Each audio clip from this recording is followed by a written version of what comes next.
Dobrý den, milí čtenáři, zdravím vás ze svého pražského bytu. Ke mně se donesla radostná novina, že mi v Lotyšsku vyjde překlad mého třetího románu Rekonstrukce. Mám z toho obrovskou radost, protože Lotyšsko je jedna ze zemí, kterou bych velice ráda navštívila.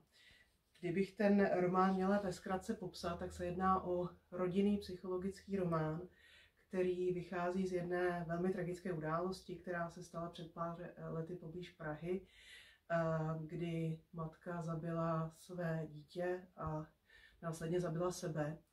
A ten problém byl v tom, že ona měla ještě další dítě, které nechala při životě. A já jsem se rozhodla napsat knížku na motivy tady té tragické události o dívce, tedy v mém románu, která si prožije tady tu tragickou událost, a otázky, které si kladu v tomto románu, jsou, do jaké míry se dá vyrovnat s tak strašným traumatem, jestli to člověk vůbec může překonat a žít šťastný život nebo ne. Já si troufám tvrdit, že se jedná o celkem univerzální otázky, které nemusí rezonovat jenom v Česku, ale snad i v Lotyšsku.